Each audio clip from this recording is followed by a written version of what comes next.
অনেকেই তাড়াতাড়ি গন্তব্যে পৌঁছানোর জন্য বিমানে ভ্রমণ করেন। বিদেশে যাওয়ার ক্ষেত্রে অনেকের কাছে ফ্লাইটে ভ্রমণ করা স্বপ্ন। কিন্তু পৃথিবীতে এমন কিছু বিমানবন্দর রয়েছে যেখানে অবতরণের আগে আপনি 100 বার ভাববেন, কারণ সেই সব বিমানবন্দর থেকে বিমান টেক অফ করা বড় চ্যালেঞ্জের চেয়ে কম নয়। নানা সময় বিমান দুর্ঘটনায় বহু মানুষ প্রাণ হারিয়েছেন, বিশেষ করে ভয়ঙ্কর সব এয়ারপোর্টের কারণে।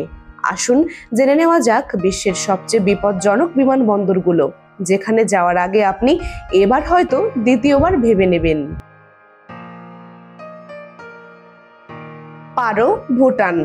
হিমালয়ের মাঝে অবস্থিত ভুটানের একমাত্র বিমানবন্দর, যা সমুদ্র পৃষ্ঠ থেকে ৭,৩৬৪ ফিট উচ্চতায় অবস্থিত। এটি কতটা বিপজ্জনক তা অনুমান করা যায় একটি তথ্য থেকে।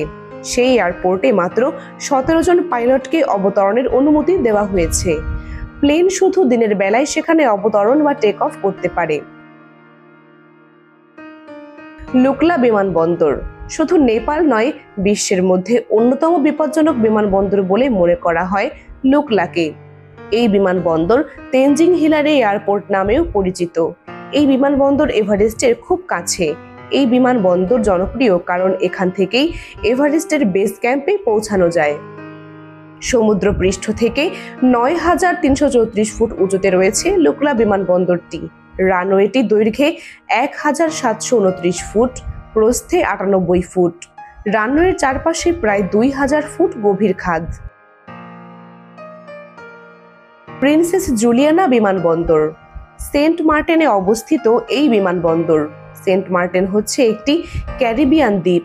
সেখানকার প্রিন্সেস জুলিয়ানা বিমানবন্দরের রানওয়ে মাত্র ৭,১০০ ফিট লম্বা। একদিকে সাগরের তীর, অন্যদিকে পাহাড়। প্রিন্সেস জুলিয়ানা বিমানবন্দরে যথাযথভাবে অবতরণ করতে সমুদ্র সৈকতের ছোটখাটো অংশ, সুরক্ষিত দেওয়াল, রাস্তা পার হয়ে রানওয়েতে প্রবেশ করতে হয়। ক্রিস্টিয়ানো রোনালদো আন্তর্জাতিক বিমানবন্দর। পর্তুগালের সান্তা ক্রুজে অবস্থিত এই বিমানবন্দরটিকে ক্রিস্টিয়ানো রোনালদো আন্তর্জাতিক বিমানবন্দরও বলা হয়। এর আরেক নাম মাদুরাই বিমানবন্দর। সেখানকার এয়ার স্ট্রিপ বেশ ছোট। সেটি সমুদ্র এবং পাহাড়ের খাদের মাঝে। সেখানে নিরাপদে অবতরণ করা চ্যালেঞ্জ বটে। এছাড়াও আটলান্টিক মহাসাগর থেকে আসা বাতাস ঝুঁকি বাড়ায়। ফ্রান্সের কোর্চেভেল। বিশ্বের অন্যতম ছোট রানওয়ে এটি।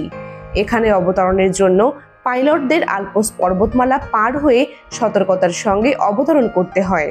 তাই নিচু মেঘ বা কুয়াশা থাকলে এখানে অবতরণ করা অসম্ভবই বলা চলে।